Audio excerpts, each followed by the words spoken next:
For thousands of years, the absolute speed limit of human progress was governed by biology. If you needed to move a message, a ton of grain, or an army, you were bound by the endurance of flesh and bone. Because of this physical bottleneck, empires could only expand as far as their supply lines could realistically reach before a horse or a human simply collapsed from fatigue. Geography was an undefeated tyrant. Then, in the early 19th century, engineers figured out how to harness high-pressure steam to drive iron pistons. The steam locomotive was built to haul heavy loads out of coal mines, but it rapidly became a machine capable of breaking the physical boundaries of the earth. By laying down thousands of miles of iron track, the railroad systematically compressed space and time. It shrank the map so severely that human society had to completely reorganize its entire way of life to adapt to the new scale. These iron lines physically remapped the economic and cultural terrain of the modern world.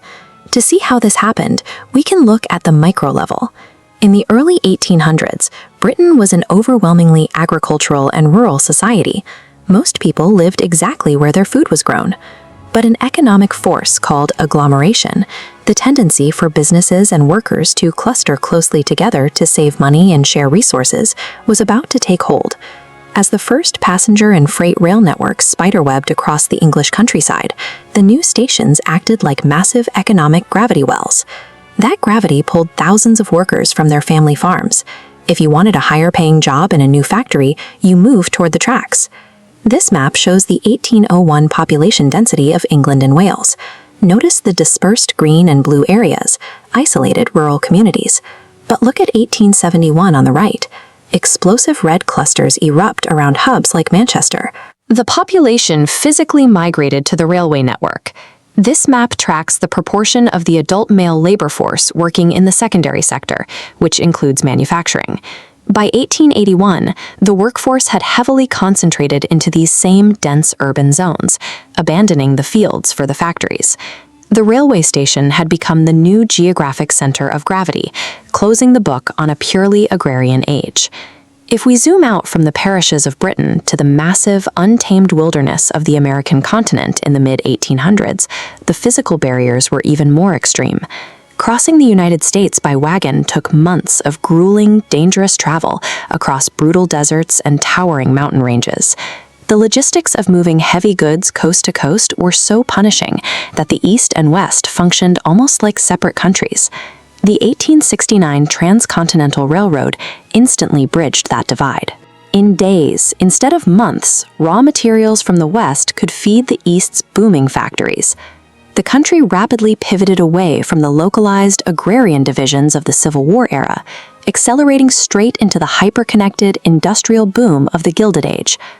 On a macro level, the railroad acted as the physical forge for a unified national economy. The map continued to shrink, eventually crossing international borders to connect Europe and the Middle East in the late 19th century. This plaque marks the route of the famous Orient Express. By laying down an unbroken line from Paris to Istanbul, international travel was compressed from a perilous, multi-week expedition into a brief, scheduled itinerary. As travel eased, the train's identity evolved. With its plush blue seating and opulent wood interiors, it became the primary symbol of early global tourism. This high-end network established the very first blueprint for a shared international geography, laying the tracks for the globalized culture we know today. By the time the Great Depression hit, the deeply industrialized world that trains had built began to produce new, highly mobile technological rivals.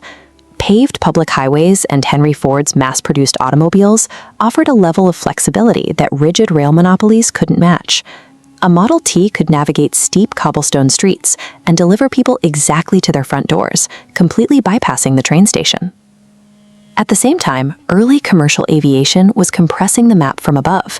Passengers could now sit back and read the morning paper thousands of feet in the air, making traditional cross-country train rides feel incredibly slow. The map had shrunk so completely that the railway found itself transitioning from an untouchable monopoly to an industry fighting for its survival. To stay alive, the railroad industry launched an aggressive counterattack of rapid technological evolution. They swapped out the blocky, utilitarian designs of early steam engines for the sleek, futuristic streamliners of the 1930s, utilizing a bullet-nosed aerodynamic profile to cut through the air at much higher speeds. They also transitioned away from dirty coal.